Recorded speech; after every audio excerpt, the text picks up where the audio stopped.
Sitting राष्ट्रपति ने चुनावी आउटकम को नकारने की कोशिश की, जनता को बुलाया, भीड़ के सहारे उसे इंस्टिगेट किया, भाषण दिया, वो भीड़ जाती है।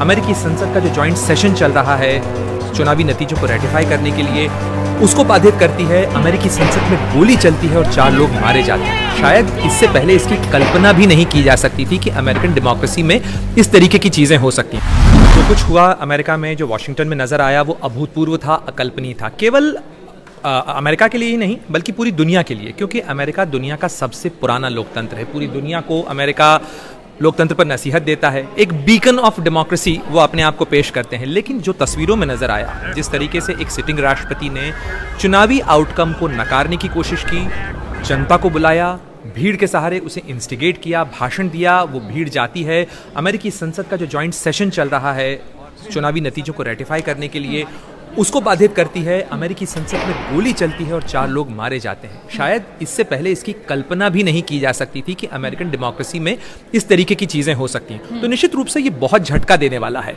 इसने कहीं ना कहीं अमेरिका का जो इकबाल था उसे भी कम किया है दुनिया के अंदर, जब वो डेमोक्रेसी के बारे में आगे बात करेगा।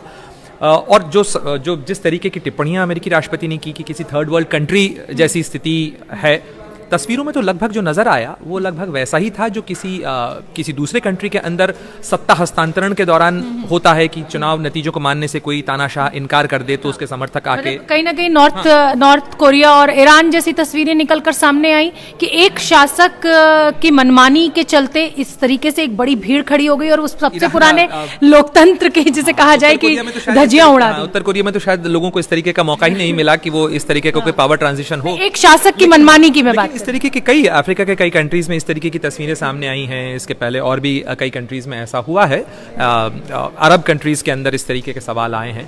तो निश्चित रूप से ये अमेरिका के लिए भी एक लिटमस टेस्ट है, ये एक परीक्षण है।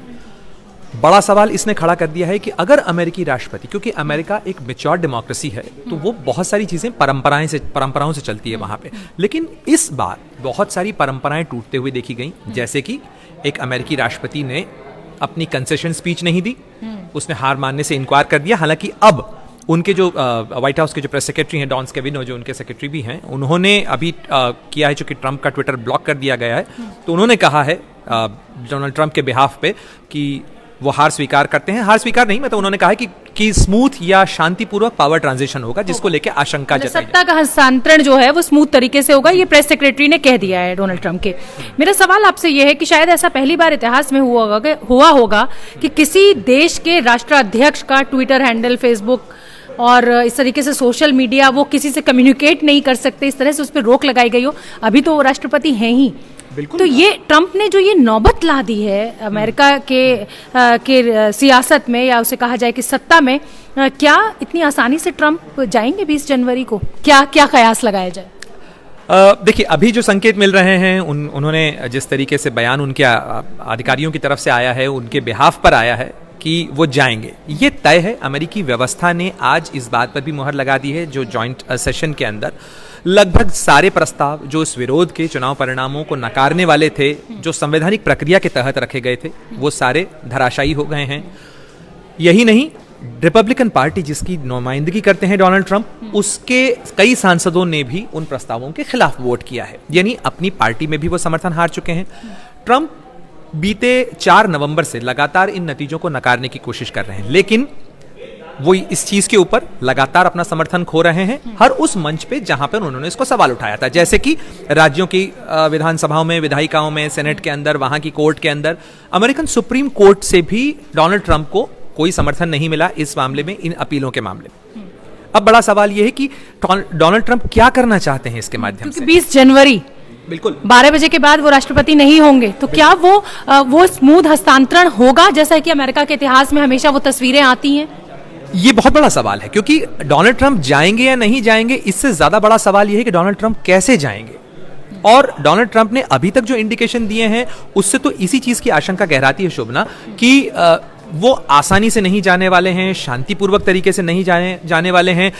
और ये पहला मौका है, यानी 4 लोगों की जान गंवाने के बाद, इतनी हिंसा के बाद पहला मौका है कि डोनाल्ड ट्रंप की तरफ से एक बयान आया है जिसमें उन्होंने कहा है कि शांतिपूर्वक पावर ट्रांजिशन होगा। पावर ट्रांजिशन होगा मतलब वो ये मान रहे हैं कि अब सत्ता हस्तांतरण होगा। हालांकि इस कैविएट के साथ उन्होंने ये कहा है कि मैं इस नतीजे को स्वीकार नहीं करता हूं।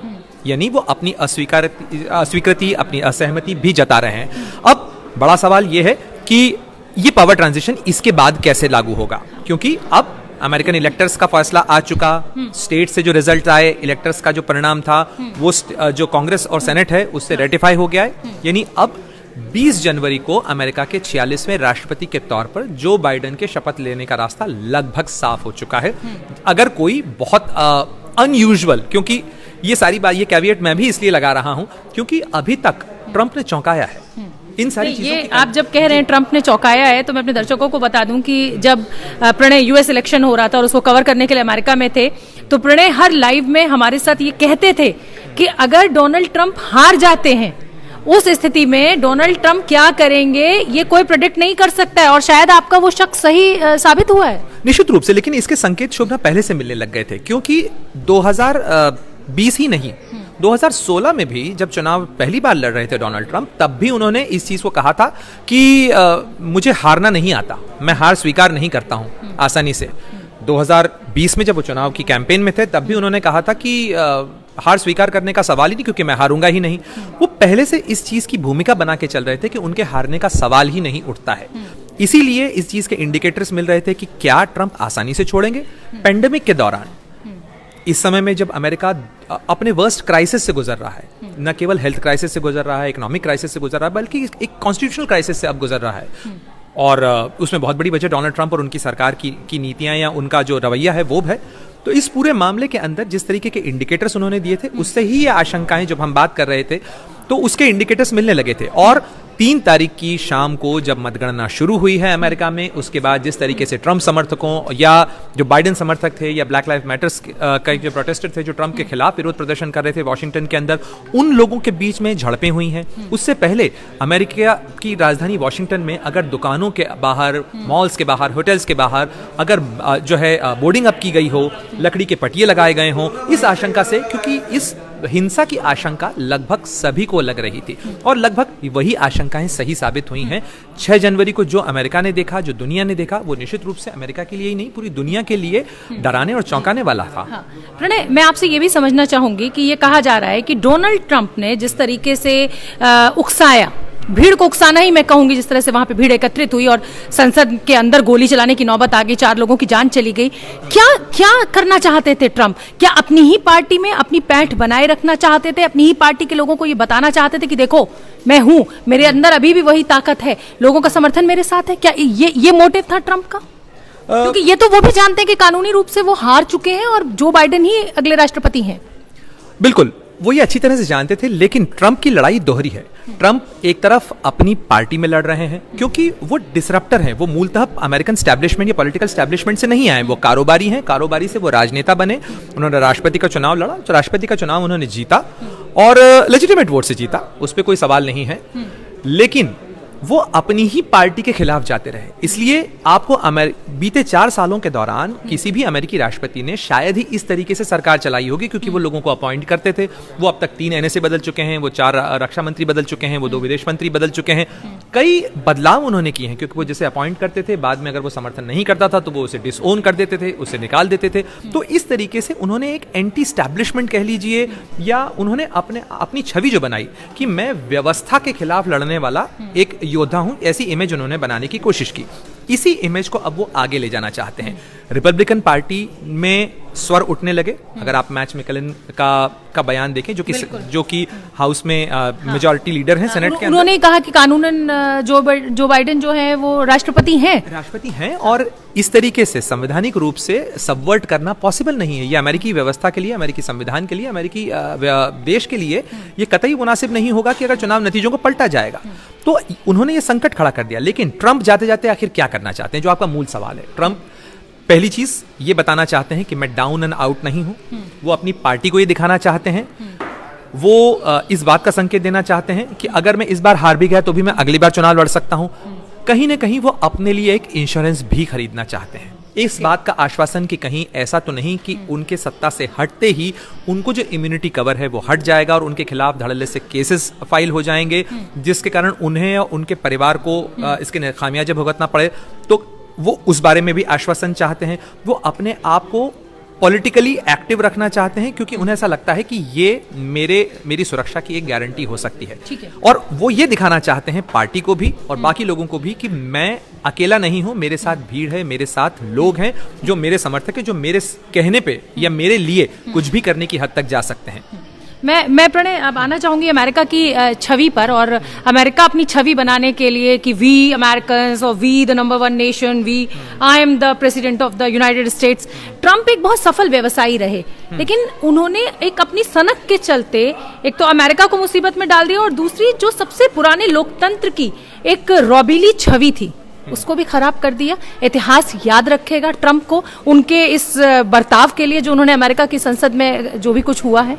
बिल्कुल, एक सिटिंग राष्ट्रपति अमेरिकी व्यवस्था पे, अमेरिकी लोकतंत्र के ऊपर सवाल उठाए। एक सिटिंग राष्ट्रपति जनता को बुलाकर उसे संसद पर की तरफ बढ़ने के लिए उकसाए, संसद को चुनौती देने के लिए उकसाए।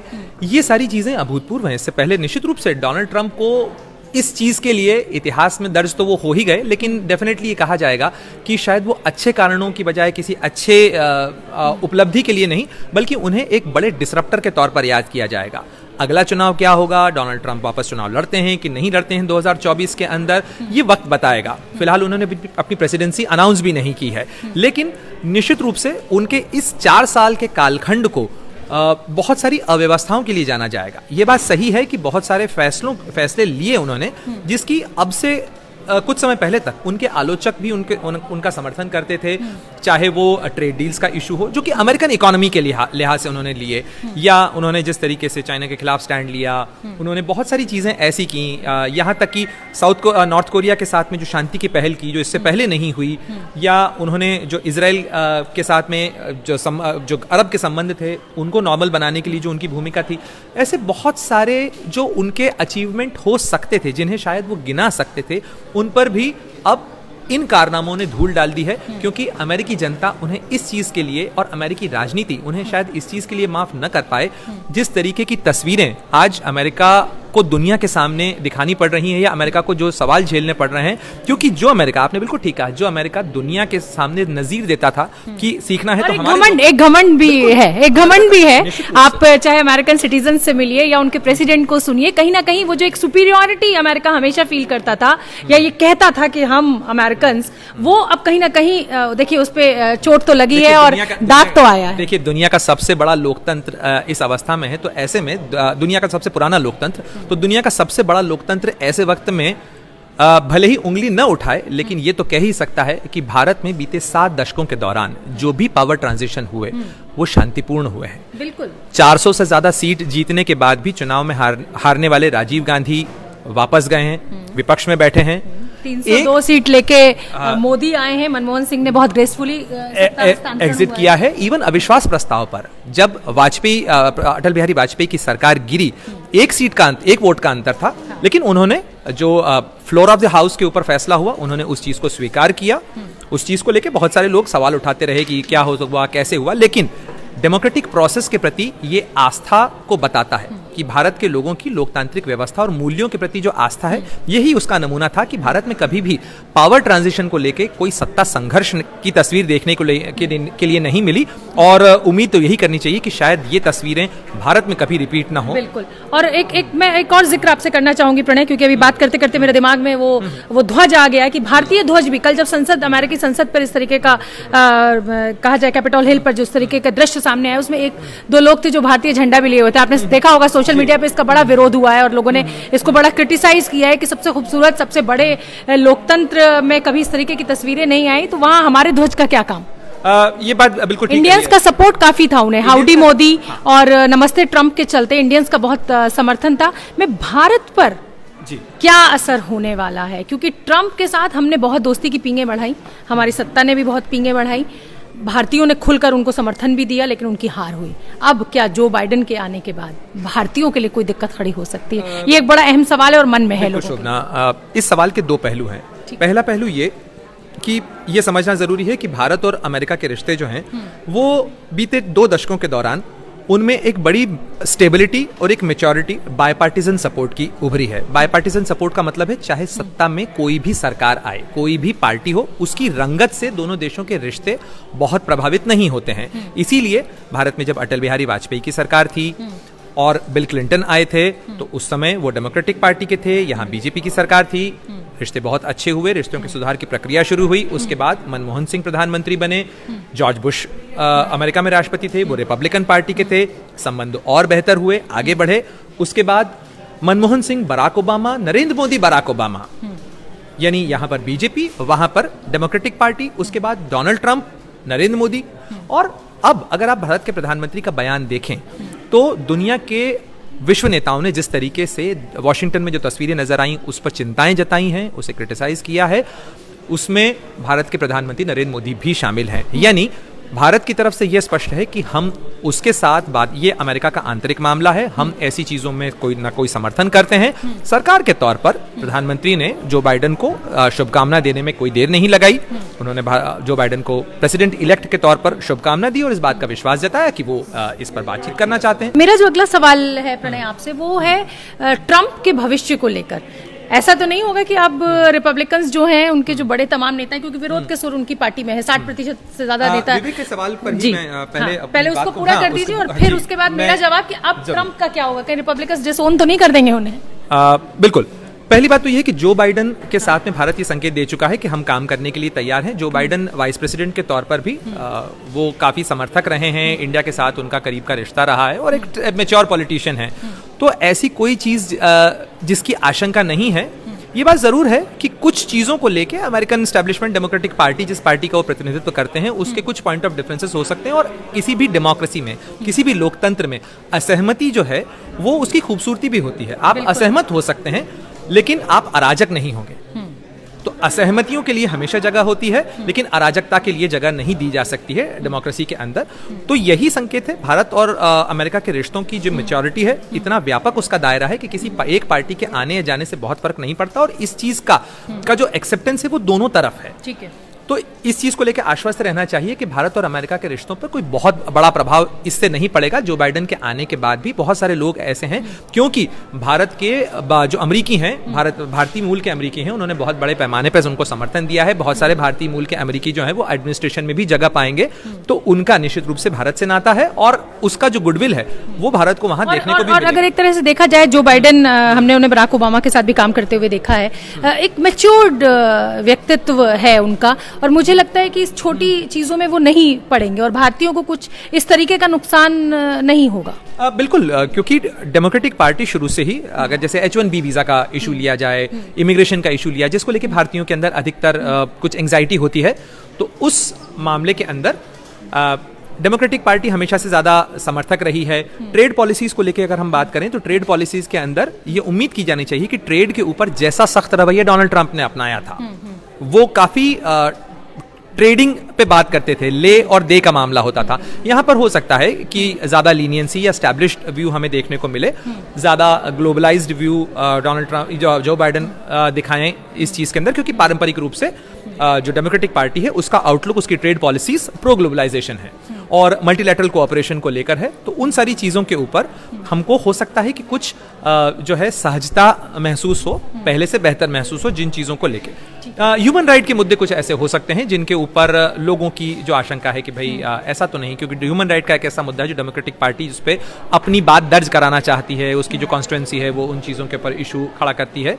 लेकिन ऐसा कोई इशू नहीं है जो भारत एक्सप्लेन न कर पाए, चाहे कश्मीर का मुद्दा हो या दूसरी चीजों के इशू हो। तो ऐसा कोई मुद्दा नहीं है कि जो भारत समझाना चाहे और न समझे वो, ऐसा मुझे नहीं लगता है। दूसरा सवाल आपने जो पूछा था कि डोनाल्ड ट्रंप का क्या कोई, मेरा उसमें मैं एक और जोड़ देती हूँ, क्या कोई कानूनी कार्रवाई हो सकती है? जिस तरीके से लगातार ये कहा जा रहा है कि विरोध करने की आजादी है, आपको विद्रोह करने की नहीं, और जो संसद में हुआ, कैपिटल हिल में जो हुआ, संसद परिसर में, संसद भवन में जो हुआ, उसको लोग विरोध कम और विद्रोह ज्यादा मान रहे हैं डोनाल्ड ट्रंप के लिए। तो क्या आपको लग रहा है कि जैसे इम्यूनिटी कवर उनका खत्म होगा तो कुछ ऐसा भी हो सकता है आगे? देखिए, ये तो आगे देखना होगा कि किस तरीके से लोग क्या केसेस फाइल करते हैं, क्योंकि कानून के पास, अदालत के पास जाने का अधिकार व्यक्ति का होता है कि इस चीज के ऊपर वो जाना चाहता है। 4 लोगों की जान गई है। 4 लोगों की जान गई है, तो वो किस तरीके से लोग करते हैं ये अभी देखना होगा। लेकिन हाँ, ये बात ज़रूर है कि डोनाल्ड ट्रंप ने जो बताने की कोशिश की है वो, इसके 2 चीज़ें होती हैं। पहला तो एक है राजनीतिक पहलू, दूसरा होता है उनका पर्सनल पहलू। अमेरिका में लगातार ये माना जाता रहा कि बड़े ही स्वकेंद्रित हैं डोनाल्ड ट्रंप। वो अपने आप से अपनी वो खुद ही तारीफ करते हैं, सेल्फ सेंटर्ड हैं। जैसे इसके लिए एक शब्द भी है, इसको नार्सिज्म कहा जाता है। बिल्कुल तो आत्म प्रशंसक हैं और वो खुद ही कहते हैं मुझे नोबेल दिया जाना चाहिए, लेकिन ये लोग मुझे देंगे नहीं। तो वो खुद ही अपनी तारीफ करते हैं इस तरीके से। तो डोनाल्ड ट्रंप ये भी हो सकता है कि वो अपने आप को राजनीतिक रूप से सक्रिय करना चाहें, क्योंकि अब उनकी कोशिश होगी कि उनकी इस पॉलिटिकल लेगेसी को उनके बच्चे, चाहे इवांका ट्रंप आए या एरिक ट्रंप आए, इस बात के कयास लगाए जा रहे हैं कि वो अब फ्लोरिडा में जाएंगे, मारा-लागो में वो उस जगह पे जाके रहेंगे। उनका रिसॉर्ट है, बहुत प्रॉपर्टी है उनके पास, इसलिए घर का संकट डोनाल्ड ट्रंप के पास नहीं है कि वो व्हाइट हाउस छोड़ने के बाद कहाँ जाएंगे। तो वहाँ जाने के बाद संभव है कि वो पॉलिटिकली एक्टिव तब तक रहें जब तक कि उन्हें इस बात का एश्योरेंस ना हो जाए कि उनकी पॉलिटिकल लेगेसी या जो उनकी राजनीतिक विरासत है उसको संभालने के लिए उनका परिवार आगे आ जाएगा। और आने वाले समय में हो सकता है कि एरिक ट्रंप आपको राजनीति में सेनेट का चुनाव लड़ते या जो है कांग्रेस दिख जाएं, या इवांका ट्रंप किसी भूमिका में अपने आप को सक्रिय रखने की कोशिश करें। तो उनकी कोशिश इसकी होगी, लेकिन फिलहाल वो डाउन एंड आउट नहीं है, ये दिखाने की कोशिश डोनाल्ड ट्रंप पूरी शिद्दत से करते भी रहे हैं और अभी आगे भी करेंगे। ठीक है, देखिए जो मेरे दिमाग में सवाल आ रहे थे प्रणय, वो लगभग मैंने पूछ लिए हैं। देखिए ट्रंप के भविष्य पे भी हमने बात कर ली, क्या मायने इसके निकाला जाए, भारत पर क्या असर होगा, ये जिस तरीके की तस्वीरें निकलकर सामने, कोई ऐसा तथ्य जो आपको लगता हो कि दर्शकों के लिए बहुत जरूरी है, क्योंकि बहुत इस समय लोग हमें सुन रहे हैं, मुझे जो रिकॉर्ड कर रहे हैं त्रिनाथ, वो मुझे बता रहे हैं कि बहुत लोग इस समय सवाल भी पूछ रहे हैं और जानना भी चाहते हैं। तो कोई ऐसा कूटनीतिक पहलू, एक ऐसा राजनीतिक पहलू जो भी अमेरिका में हुआ है, उस पर हमें जानना चाहिए। देखिए, अमेरिकी राजनीति के अंदर इस पूरे घटनाक्रम को 2 पहलू से देखने की जरूरत है। पहला ये कि जो कुछ हुआ निश्चित रूप से अभूतपूर्व था, लेकिन उसके साथ साथ ये भी देखा जाना चाहिए कि उसके होने के बावजूद अमेरिकन सिस्टम ने किस तरीके से एक बैकअप दिया। यानी चाहे माइक पेंस, जो कि डोनाल्ड ट्रंप के साथ में उपराष्ट्रपति रहे हैं, इस चुनाव के दौरान भी वो उपराष्ट्रपति पद के उम्मीदवार थे, लेकिन वो प्रिसाइड करते हैं, प्रिसाइड करके जो ऑब्जेक्शन से वो रूल आउट होते हैं तो वो उसके समर्थन में देते हैं। जबकि डोनाल्ड ट्रंप ने कहा था कि पेंस यदि हमारा साथ देते हैं तो हमारी प्रेसिडेंसी बच जाएगी। क्योंकि इसका कानूनी पहलू क्या था, क्यों कह रहे थे वो ये, क्योंकि राज्य अमेरिकी व्यवस्था के अनुसार राज्य से आने वाला जो चुनाव परिणाम है उसे जॉइंट सेशन ऑफ कांग्रेस और सेनेट जो है वो रेटिफाई करता है और उसके बाद ही आगे की प्रक्रिया बढ़ती है। तो डोनाल्ड ट्रंप चाहते थे कि माइक पेंस जो हैं, इन विरोध जो भी ऑब्जेक्शंस आए हैं उन ऑब्जेक्शंस के आधार पर उस चुनाव नतीजों को वापस स्टेट को भेज दें और इससे जो संकट खड़ा होगा उसमें जो नंबर है वो कम आ जाएगा या वापस मतदान के लिए स्थिति जाएगी, तो ऐसे में उनकी प्रेसिडेंसी बच जाएगी। लेकिन माइक पेंस ने ऐसा नहीं किया, रिपब्लिकन पार्टी के बहुत सारे लोगों ने ही नहीं किया। यानी और इसके साथ साथ दंगा हो जाने के बावजूद, लॉकडाउन होने के बावजूद 6 जनवरी को वोट कंफर्मेशन की प्रोसेस होनी है, ये संवैधानिक रूप से तय है, तो उसका संवैधानिक निर्वहन भी किया गया।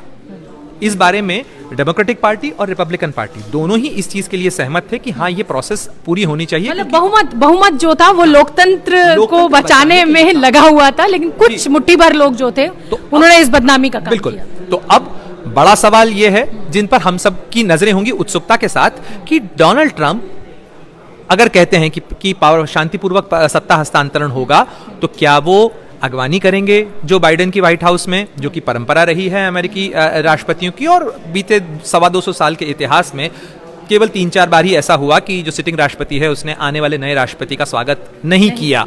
लेकिन क्या वो स्वागत करेंगे, क्या वो उनके शपथ ग्रहण समारोह में मौजूद रहेंगे, वो जिस भी स्वरूप में होता है? तो मुझे उम्मीद कम है, जिस तरीके का ट्रंप का स्वभाव निकल कर आया है पिछले दिनों में सामने। तो मुझे लगता है कि प्रणय अब हमें धन्यवाद बोलना चाहिए, और प्रणय को आप ट्विटर पर फॉलो कर सकते हैं। अपने सवाल अगर अमेरिका को लेकर या विदेश में कहीं भी किसी भी मामले को लेकर आपका कोई भी सवाल हो तो आप प्रणय से पूछ सकते हैं। आप मुझे भी ट्विटर पर पूछ सकते हैं, मैं प्रणय से पूछ के आपको जवाब दे दूंगी।